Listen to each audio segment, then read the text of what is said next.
chef of the royal family, knows what it takes to create a dish that would make the Queen of England nod her head in approval, and he's here today to share his special recipe. What are you making for us, Darren? You told me this morning and I've already forgotten. I'm doing shrimp and grits. You know, I moved to Texas now 15 years ago after Princess Diana died, and I started learning the Texan style of cooking.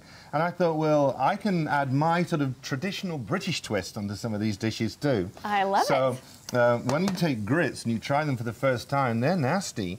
They're nasty. I mean, not a fan, really? huh? No, not at all. But, you know, if you put lots of garlic in there and you put some cheese and everything else in there, they taste amazing. They just look good. So what do we start with if we're going to make grits? Because I have never made grits. I've eaten quite a few, but I've never made any. Well, I've started with some chicken broth, and I've put my grits in there and just brought them together so they make a nice paste. And this is normally how most people serve them.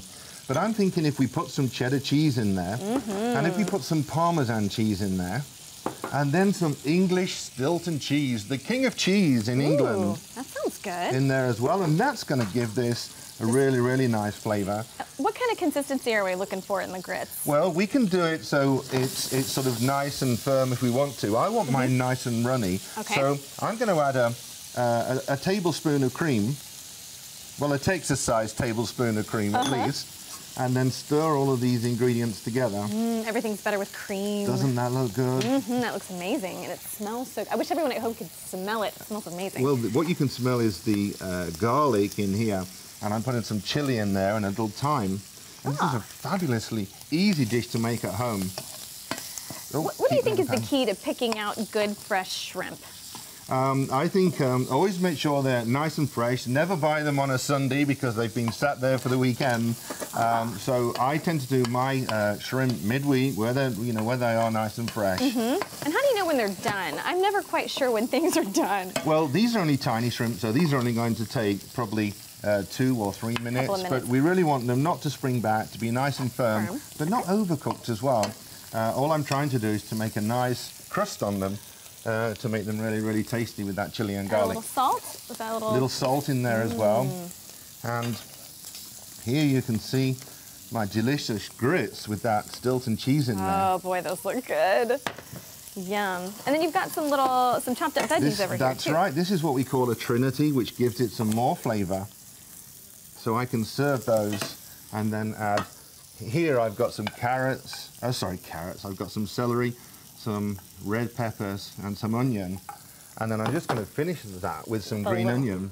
How beautiful does this look? That's my version, my little twist on this dish. That took hardly any time at all, and look how gorgeous that looks. If I can make this, you can make this at home, right? Well, so this would even be a good brunch dish, right? Absolutely, yes it would, yes. Yum. And this is one of the dishes I could be cooking if someone brings me to their home. Well, so that's what I wanted to ask you about, because we talked about that a few minutes ago. People have the chance to win for you to cook for them and for their friends in their own home. How do they do that? Well, what they have to do is go to the link that you're showing on your website. It's a draw for the Suicide and Crisis Center. It's a fundraiser here in Dallas.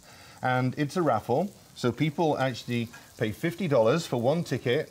And if they win, what happens is they get me come to their house, cook a 4-course meal of royal favorites, paired with wine as well. And not only that, you get a round trip flight to the UK for 2 people too. So anyone can fly over there in July and watch all the announcements with the royal birth and everything too.